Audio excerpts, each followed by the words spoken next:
I-24 News live from Tel Aviv. Israeli Air Force planes struck a Hamas observation post in the northern Gaza Strip late Sunday.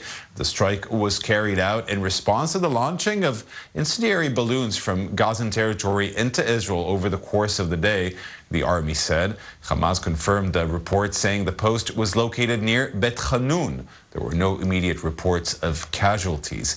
The incident came amid rising tensions along the Gazan border over the past week, reportedly due to delays in the implementation of an ongoing ceasefire agreement between the Gaza ruling Hamas and the Israeli government. On Sunday morning, gunshots were fired from the southern Gaza Strip towards civilian workers building the security barrier along the Israel-Gaza border, and then at Israeli troops that arrived at the scene, the Israeli military said. Adi Koplowitz is on the Israel-Gaza border. Adi, good morning there. Give us the latest.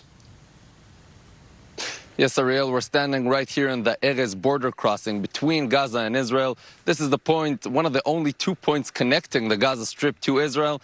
And after a restless night, this seems like a rather relatively calm morning. That is to say, Ariel, that usually when we have these sort of small escalations of incendiary balloons and then Israeli forces attacking Hamas posts in the Gaza Strip, they usually come several times in a row. So it won't be any surprise if today, during the day, we'll see more incendiary balloons being launched from the Gaza Strip, and then maybe later at night, the IDF could strike Hamas posts within the Gaza Strip. Now, we do have to say, Ariel, this exchange of strikes is really some sort of a way that these two sides, Hamas and Israel, found in order to communicate or to signal each other what's happening right now and what's the status on the other side. It's a method, the incendiary balloons is a method that Hamas is using to pressure Israel in a way and remind it that there are understandings and agreements that Hamas is expecting Israel to stand in. And when Israel is attacking Hamas posts within the Gaza Strip, usually there are no casualties because Israel is signaling back to Hamas that while this may be in discussion, Israel will not accept these launches of explosives and incendiary balloons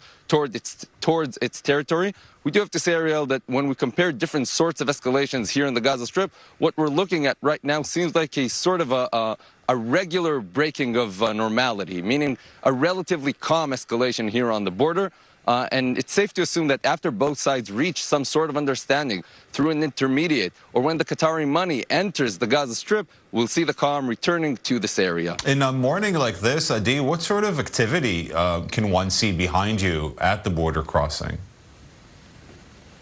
Well, Ariel, actually, it's quite surprising, but it's very quiet here.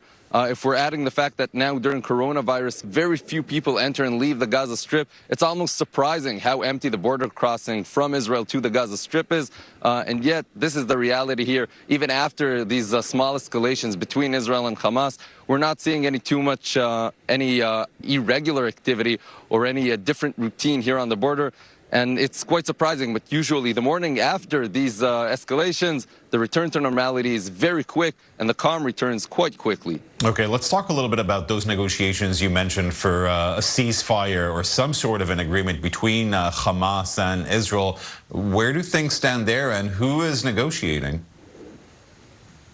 Well, it's still unclear where is the negotiation for a long-term ceasefire standing between Israel and Hamas. We do know that several players in the area tried to mediate between the sides, the main ones being Egypt and Qatar, two moderate Sunni countries who have a free channel both to Israel and to Hamas, and both of these countries find it very interesting to be the linking part between Israel and Hamas in order to achieve these calms, these ceasefires. Now, when it comes to short-term ceasefires, it's a bit easier. If there's an escalation between Israel and Hamas in the Gaza Strip, these players usually come in.